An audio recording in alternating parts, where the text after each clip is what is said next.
বৰছলা বিধানসভা সমষ্টিত মিত্ৰজোঁটৰ সংঘাত আৰম্ভ। আনহাতে মিত্ৰতাৰ ধৰ্ম পালন কৰি শোণিতপুৰ জিলা অগপৰ সভাপতি ৰাতুল কুমাৰ নাথে অহা 2 জানুৱাৰী 2024 বৰছলা সমষ্টিৰ ঠেলামৰালৈ আহিব লগা অসমৰ মুখ্যমন্ত্ৰী ডক্টৰ হিমন্ত বিশ্ব শৰ্মাক আদৰিলে ভাষণেৰে। যোৱা 29 ডিচেম্বৰত ঠেলামৰা বাপুজী ভৱনত অগপই দেখুৱালে নিজ দলৰ প্ৰতাপ। 10 বছৰে বন্ধু বিজেপি বিধায়ক গণেশ কুমাৰ লিম্বুৰ শাসনত থাকি যেন টেঙা লাগি গৈছে অগপৰ দলীয় নেতা কৰ্মীসকলৰ।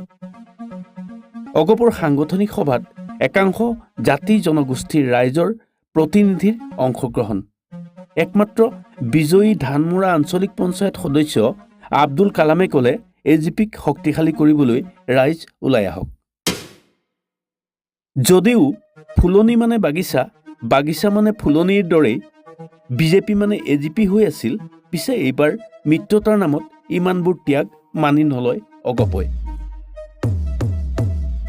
বিশেষকৈ অসম গণ পৰিষদে শোণিতপুৰ জিলাৰ ৬৬ নং বৰছলা বিধানসভা সমষ্টিটো আগন্তুক 2024 সাধাৰণ নিৰ্বাচনত অগপক এৰি দিবলৈ এক প্ৰকাৰ সজোৰে দাবী উত্থাপন কৰি ঠেলামৰা বাপুজী ভৱনত দলটোৰ সাংগঠনিক সভা পাতি নিৰ্বাচনী কুচকাৱাজ আৰম্ভ কৰিলে অসমৰ এক দীঘলীয়া ৰক্তাক্ত সংগ্ৰামৰ ভেটিত গঢ়ি উঠা দলটোৰ নিষ্ঠাবান নেতা কৰ্মী তথা সমৰ্থকসকলে। দলটোৰ উপসভাপতিৰ দায়িত্বত থকা অপূৰ্ব কুমাৰ ভট্টাচাৰ্যই সভাখনিত উপস্থিত হৈ ক'লে, বিগত সময়ত বিজেপিৰ লগত আমি মিত্ৰতাৰ ধৰ্ম পালন কৰি আহিছোঁ। এতিয়া আমাকো সুযোগ লাগিব। আমাৰ দলৰ প্ৰাৰ্থীকো নিৰ্বাচন খেলাৰ সুযোগ দি তোমালোকেও মিত্ৰতাৰ ধৰ্ম পালন কৰা।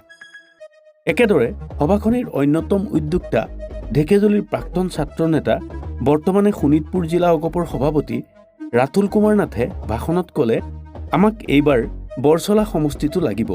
আমি 10 বছৰ তোমালোকক দিলোঁ, এইবাৰ আমাক দিয়া।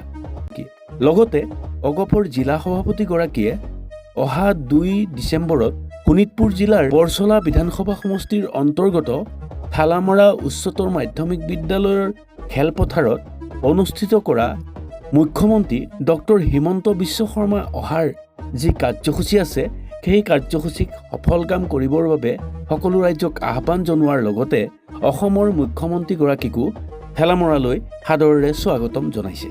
বৰছলা সমষ্টি কমিটিৰ সভাপতি দিলীপ বৰাৰ সভাপতিত্বত অনুষ্ঠিত ৰাজহুৱা সাংগঠনিক সভাখনত অগপ দলৰ কেন্দ্ৰীয় সাংগঠনিক সম্পাদক ভাৰত দাস, দলটোৰ ভাতৃ সংগঠন শোণিতপুৰ জিলা যুৱ পৰিষদৰ সভাপতি সম্পাদক ক্ৰমে ৰাজেন বৰা আৰু ভাস্কৰ পটংগীয়া, অসম ছাত্ৰ পৰিষদৰ সাধাৰণ সম্পাদক জয় বৰা, অসম যুৱ পৰিষদৰ সম্পাদক জগন্নাথ দাস আৰু পূৰ্ণানন্দ বৰা, শোণিতপুৰ জিলা মহিলা পৰিষদৰ উপসভাপতি ভাৰতী দেৱী আদি নেতাসকল উপস্থিত থকাৰ লগতে আঞ্চলিক সমিতিসমূহৰ নেতৃত্বও উপস্থিত থাকে।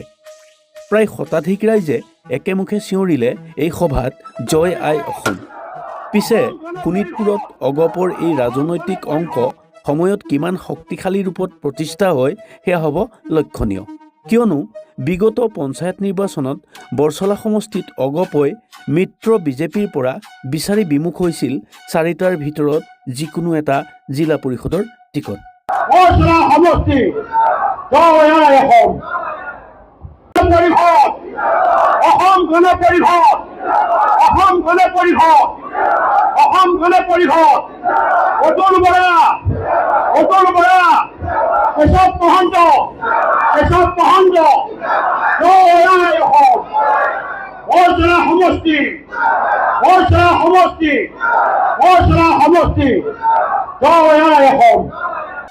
The social vision.